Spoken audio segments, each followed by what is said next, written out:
It is not often that a series can be determined by a singular moment in time, where, had it gone differently, would have likely changed the outcome of the entire match. But we saw such a moment at this year's NXL Mid-Atlantic Major and the finals match between San Antonio X Factor and Tampa Bay Damage. There were, of course, many other moments throughout this series that could have turned the tides for X Factor, but none were quite as impactful as the bounce shot onto Keith Brown in the overtime point. My name is Steven Von Peterson from SVP Paintball, and to help me break down this and many other impactful moments in this series, I'm joined by the coach of the New Orleans Hurricanes, Mike Bianca. What you're about to see is a snippet of our conversation discussing this series, but if you'd like to see the rest of the conversation, be sure to let us know down in the comments below. Enjoy.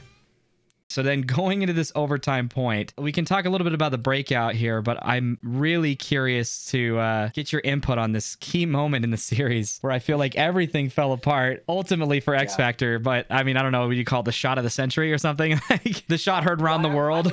I would call it the bounce of the century. Yeah. That's the thing, right? A bounce here, a penalty there, a missed shot there, you know, a ball break there. All of that, that's what makes paintball so difficult. It's so important to make sure these things happen. You know, you can only control what you can control. But this is an excellent example of chess with guns. The reads and counters during the first few moments of this point are textbook, and both teams really show out. You could almost call the breakout for both teams here, right? 5 minutes to play with the average time per point at this point, I guess would be, what, 2.5 minutes, right? Because of the last point. So Damage has seen success with Chad on the D side. He's had a high survival rate. I don't know, a great success with Edwards backing him, right? We saw it in the last point. You know, X Factor is going to gun for the snake. So you pull Keith short. I kind of like that call, right? You pull Keith short with Rainey to ensure their guns are in the match. X Factor had shown a propensity really to play short a little this match with excellent secondary planning. And you're seeing that here. I like this call by Ryan. Again, risk reward factor. They double the gun for Keith Snakeway with Colt in the pocket on a delay out into that spot bunker and get Billy into the snake corner. But even better is they get Danner up in that small lay down brick to double Parrish's gun to contain Chad. Who gets plucked out on like on a crazy shot, by the way. There it is. Right? See, to me, now they've just removed a major chess piece. On that board. And they get Billy in the snake. You get Colt into position to support him. You keep Keith out of the snake. This is well executed. But again, you know, good read from Damage, or rather the Edwards brothers here, as not only had one made the corner early to support Chad, but with Chad's elimination, the other gets out of home to plug the hole. And support the gun in there.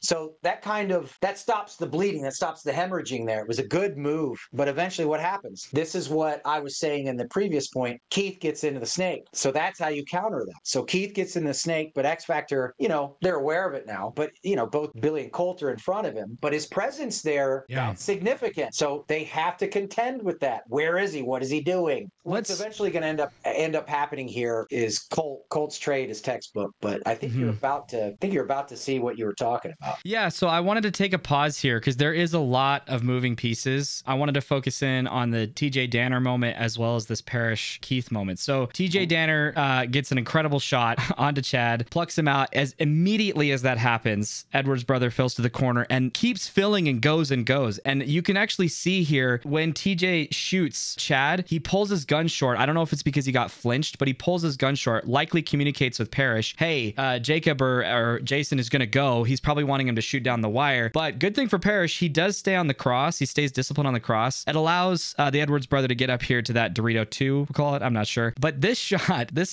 shot from LJ Parrish, he is doing his job. He's doing exactly what he needs to. He has all the presence in the world in the snake. Those guys are going to win him the point so long as they don't let Keith match. And it is so unfortunate that either Keith gets shot in the foot here or it is a bounce, like you said. Obviously, it's such a far shot from the camera that you can't see, and there doesn't appear to be any hits. But that shot, I mean, obviously LJ is saying, hey, he's hit, check him. But that shot and not killing Keith there, had they killed Keith, it'd have been a 5-on-3. There's no doubt in my mind that X Factor would have won that point right then and there. But him not being eliminated from that shot, ultimately it led them to drag out the point because now Keith's presence is there. Like you said, Colt has to run down Keith to then free open the snake, which he does eventually. The point draws out for quite a while, but Colt Colt puts together that Keith is close by, so he's starting to read and react, figure out what's going on. Ultimately runs him down, and even still, you know, that mistake or whatever you want to call that bounce shot that saved Keith's life almost gets neutralized in a way through this run through, right? So that Colt runs down Keith, neutralizes the threat in the snake. They now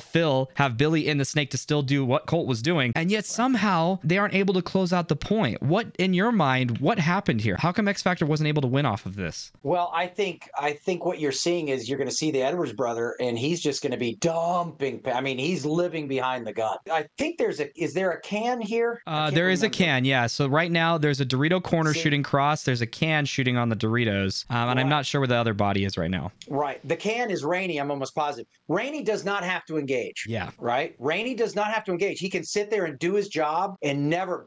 But because he's not engaging, Billy has to be at least cognizant of it, right? Mm-hmm. He has to respect the fact that there's an asset right in front of him, and they're just going to just keep throwing paint all in that. Like I said, you can play tight and just keep shooting the bounces. Doesn't matter if I'm not giving you the shot, and in order for you to get the shot, you have to come into a bounce. You have to come into a zone. Mm-hmm. You know, so that's the thing. You can get stalled out here, and that's what happens. They get stalled out because I believe, you know, Parrish has to stay on that cross. He has to stay on that cross. And this is just my basic analysis. You don't have both Edwards over there in the positions they are. All you got to do is get one of them, and it's over. But now Parrish doesn't want to go aggressive D side. Where's Keith? Plus, you got Rainey on the cross. So it's the unknown, and that's what made the snake so powerful at this event, right? So I've got to keep eyes on, because just like the snake, the unknown, you could turn the field very quickly on the D side. If I can make it to that Dorito 3, Snake doesn't have anything on me. Yeah, so, I was just going to say, it almost felt like the moment that they kill Keith there, it feels like it should have launched Parrish to go heads up, because like you see, the snake side's completely halted, and Bernaccia ends up, I think, trying to do too much. He tries to do a lot of heavy lifting here and gets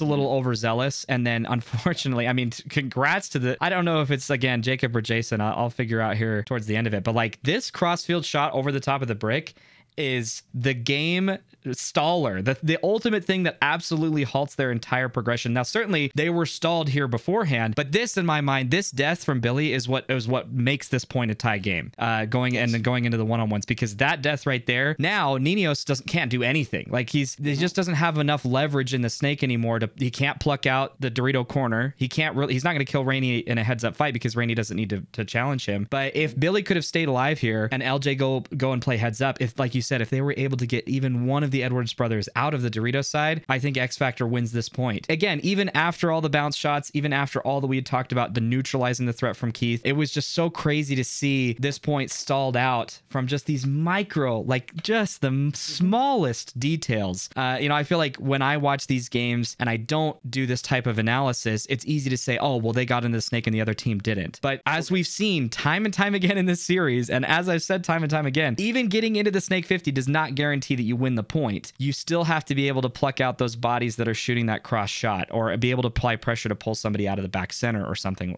something like that. So you have to respect the gun. You have to respect the guns of Damage, just like Damage is respecting the gun of X Factor. Yeah, I think, like you said, when Jason cleverly retreated back to home, he almost picks off Ninos right there. He retreats back, then he almost catches Ninos. It's very close. Had that happened, Damage wins in overtime. And to your point, if Keith gets shot earlier, X Factor wins in overtime. In our opinions, right? I mean, woulda, coulda, shoulda, we don't know. Yeah. But long story short, I mean, you're right. This is a game of not inches. This is a game of centimeters. Yeah. And that's what you're seeing play out here, right? You're seeing a game of centimeters, and I do feel like either one of these teams could have won it in the last 20 seconds if one of those two different things had happened. But yeah, we end up going to one-on-ones, and of course we all know how that ended up. Yeah, going into one-on-ones and everyone's favorite spectacle in this beautiful sport of paintball. So, okay, now you've you've qualified plenty enough for people to know we weren't in their position. It's hard to know, what information you have at the time. But if you are X Factor, do you send out Tom Guest? Because Tom Guest is an excellent player. There's a lot of excellent players on X Factor, and there's a tendency that Tom Guest tried to leverage a lot that I think is what led to his downfall. But again, if you're X Factor, do you send out Tom Guest, or why do you think they did that?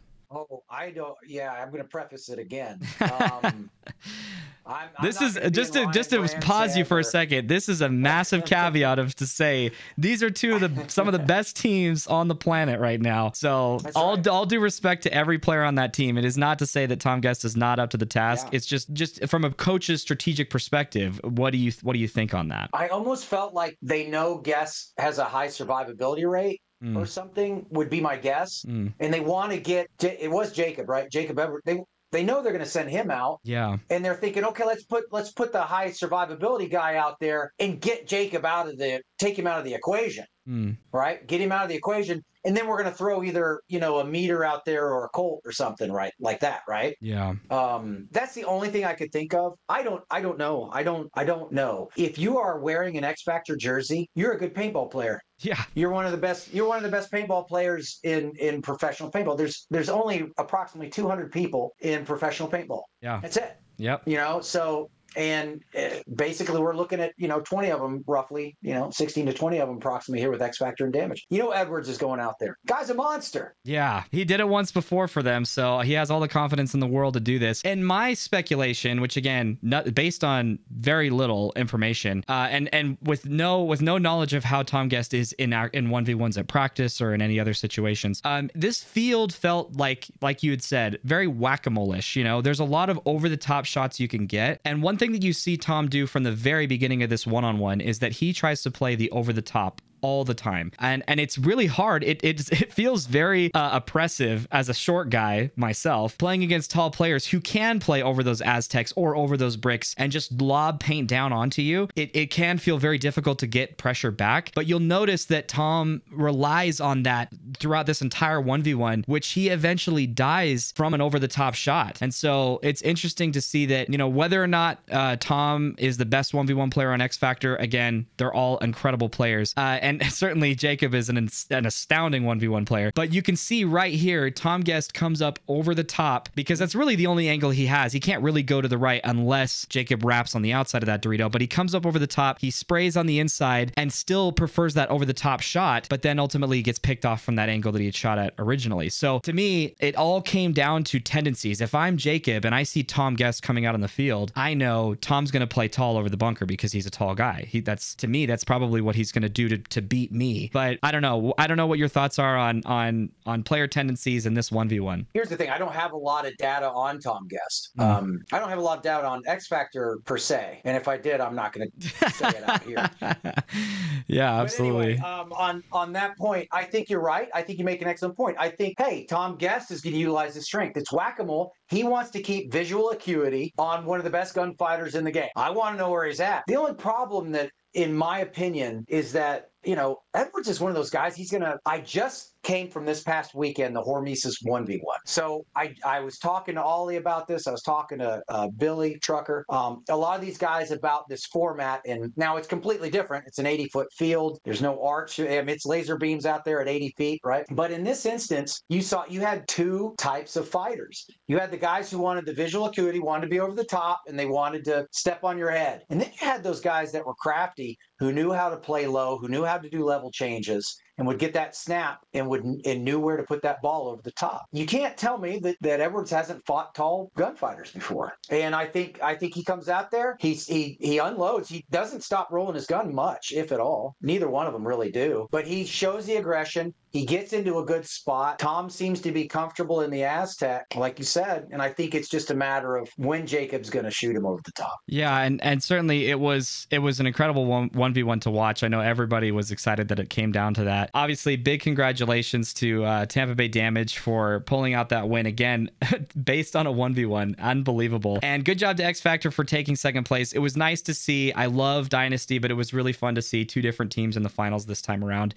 I'll be really curious to see what teams make it to the finals this next event. Mike, thank you so much for your time. It was an absolute blast. We've got a lot of good stuff to cover here in the future events, so I appreciate having you on. I'm sure I will have you on more in the future, as you're one of the, I think, regarded as a very analytical coach within the space, so everybody appreciates your approach to the game and your insight. Be sure, if you guys aren't aware, to go check out Zen Paintball, his blog. It's awesome. If you ever have any questions about, hey, why did you guys do this or that? That's the source. That's the primary source of information you go to figure that out. But again, Mike, thank you so much. I appreciate your time, and we'll talk to you later. later. Thank you so much. God bless you. God bless everyone watching, and y'all be safe. Thank you.